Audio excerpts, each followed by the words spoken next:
Hello everybody, hope you are having a great weekend.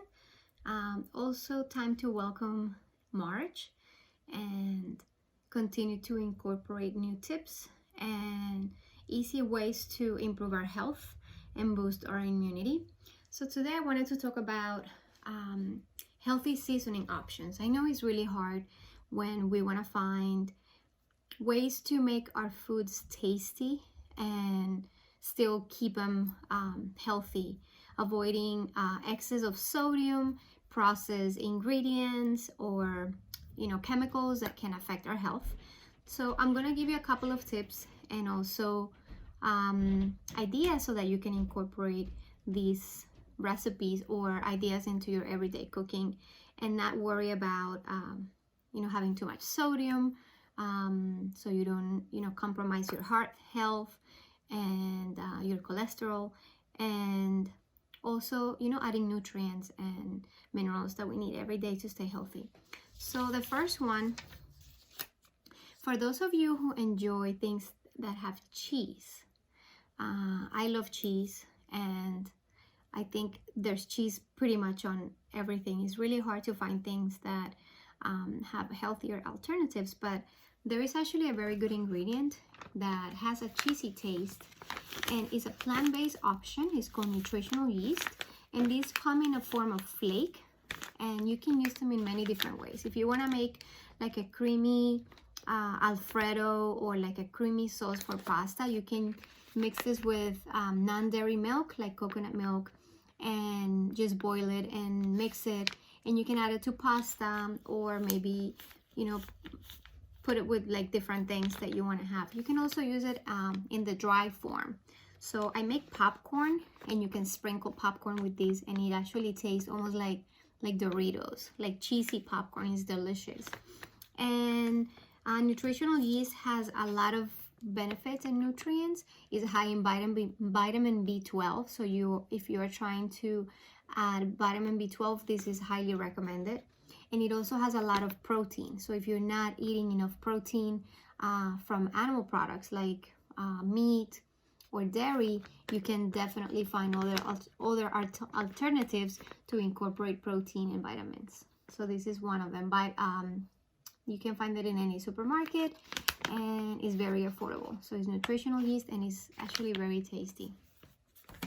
Another thing that is very, very helpful, we tend to depend on seasonings that come already prepared, but it's really hard to decide if you want to eat tasty and delicious foods but then compromise your health. So one of the most common ones that I tend to find in the supermarkets is taco mix. So if you have seen the taco seasonings that are out there, they are very high with in sodium. They have a lot of chemicals, and they also have a lot of high processed ingredients that can affect your health. So there's many other ways to actually make your own taco seasoning at home, and you can store it in the refrigerator if you want to use fresh spices, and if not, you can make it in a dry form and keep it in a little container. So I'm going to give you some of the ingredients that you can use to make your own taco mix. One of them is chili powder or red pepper. This is cayenne pepper. You can also use cumin, which is very tasty, and it's also really good to use in many different recipes. If you want to make it dry, you can use minced garlic, and if not, you can grind garlic, mix it with the other spices, and put it in a jar in the refrigerator, and it's good to go. You can also use some Himalayan salt, which I'm going to mention later, and that's pretty much it. And just mixing different spices, having them ready, you are able to control and know the amount of sodium, and also adding extra nutrients to your diet, and your food will still taste delicious, and you don't have to worry about all those hidden ingredients that can compromise your health. The other one that I just mentioned, very important. So if you guys don't know, if you are using regular salt but you're concerned about the sodium intake, or the sodium amounts that you have to pay attention to every day. This is called pink Himalayan salt. And pink Himalayan salt does have sodium, but it's lower comparing it to the regular sea salt that you buy at the supermarket. This is a pink form, like pink salt, that comes in a rock form in a grinder, or you can buy it already grinded. It's very tasty. It still has sodium, like I said, but it's lower. But it also has additional how do you call it? It has additional, nutrients that the regular salt does not have. Like, for example, calcium. It also has potassium, magnesium, and iron. So I highly recommend it. And it's very, easy to find now in any supermarket. And just making small changes like this one will still add flavor to your food and nutrients. And, just by making these changes, you can still, you can see big changes in your health. So I highly recommend it. And the last one, something else that I feel that is really hard here. Most of the ingredients contain a lot of oils that are highly processed, that are bleached, and they can be very harmful for our health, especially for heart disease, for your cholesterol, and also for cancer. So if you are looking to find an easier way to control the ingredients, or the ingredients that you use to keep your meals healthy, is using, when you're cooking, I highly recommend that you use olive oil. And olive oil has amazing properties. I highly recommend that you also look for the extra virgin olive oil. And this is packed with antioxidants, anti-inflammatory properties, and it also has good fats. So it's very good for your heart health. And you can use it for salads, for dressings, to saute your meats, maybe your fish or chicken.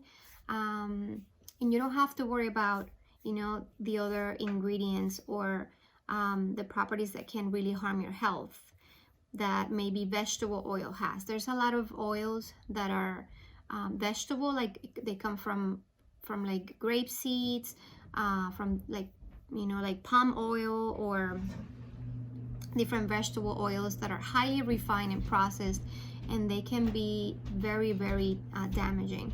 It has been proven, and there's studies that have been proven that a lot of these high processed oils can cause cancer, heart disease, and they can also cause a lot of inflammation. So I highly recommend that. And also there's other oils that are healthy now that are very common and very easy to find, like coconut oil. And I recommend that when you use these oils, you don't have to expose them to very high temperatures for a very long time. They should not be burnt. Just use them as soon as you put them in the pan. Just make sure that they're just warm, and then you can saute your veggies so you can keep the properties and keep them healthy. And they are also packed with flavor, and of course they have amazing benefits and health benefits for to improve our health, which is what we're trying to do. So I hope this was helpful. I hope that you get to practice this, and maybe you can look through your pantry and maybe get rid of some of the seasonings that you're not very sure about, or if they're very high in sodium, or ingredients that that are not good for you, or that you maybe don't know or not sure about. Just try to put them away, or don't use them, and start incorporating spices that are healthier, more natural. And you will see that just by making that change, you will feel amazing changes and benefits in your health. So I hope this was helpful, and and you can create new, spices and mixes that you can use for your food and make it more fun. And I hope you have a great week. Thank you.